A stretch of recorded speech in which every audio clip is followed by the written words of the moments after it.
Canadian Bulldog here from Wrestling Merchandise and Memories. That's merchandiseandmemories.com. And as you can see here, I own a ton of wrestling books, and today I'm going through my 10 favorite.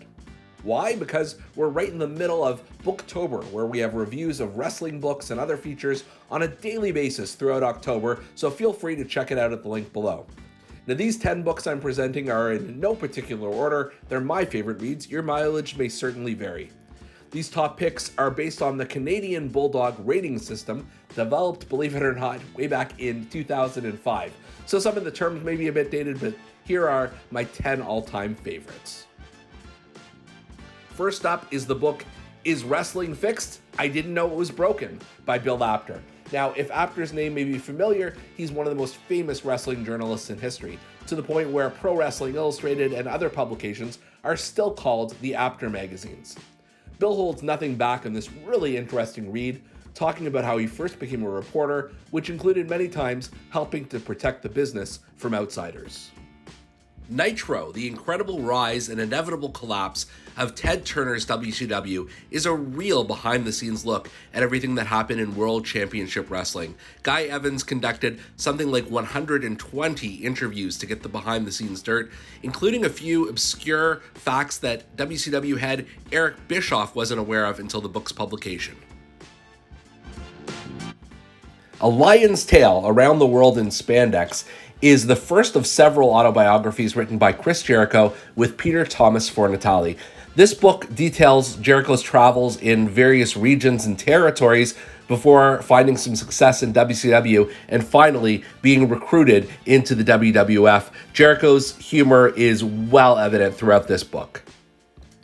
Sex, Lies, and Headlocks, the real story of Vince McMahon and World Wrestling Entertainment, is written by Sean Assail and Mike Mooneyham. Essentially, it details McMahon's rise to power and the many roadblocks he fought along the way, including the Monday Night Wars and a federal steroid trial. Interestingly, I compared this book to The Late Shift by Bill Carter, and the author complimented me for calling that out. Bobby the Brain, Wrestling's Bad Boy Tells All, is written by Bobby the Brain Heenan with Steve Anderson, and this is a fun look behind the scenes at one of the best managers of all time and all the interactions he had, from the Blackjacks to Andre the Giant to Hulk Hogan to Jesse the Body Ventura to Ric Flair. Heenan is really someone who has said and done it all.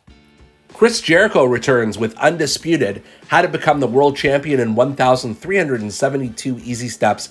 It's a sequel to A Lion's Tale, beginning with his debut in the WWF, which many of us fans loved, but Jericho didn't feel exactly the same way. Same can be said for when he captured his first world championship, and Jericho also talks a lot about forming his band Fozzy.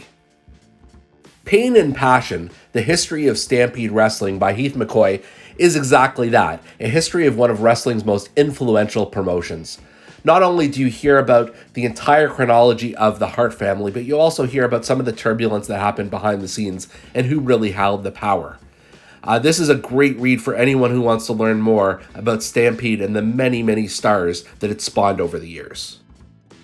Slobber Knocker, My Life in Wrestling, was written by Jim Ross with Paul O'Brien, and JR is one of the premier storytellers in the wrestling industry, so that's exactly what you're getting here. A look at a man who's almost the Forrest Gump of wrestling as he travels from promotion to promotion, learning lessons and telling stories along the way until he finally became a part of the World Wrestling Federation.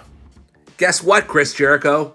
You just made the list for the third time. With the best in the world at what I have no idea, Jericho's third autobiography goes in detail into the tweaks he made to his character to have epic feuds with the likes of Shawn Michaels and tag teams with the likes of The Big Show.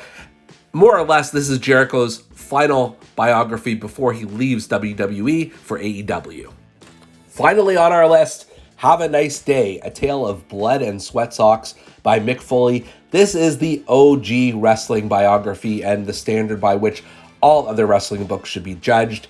It's a long read at 544 pages, but it really does go in depth, telling all of Mick Foley's trials and tribulations before capturing the WWF Championship.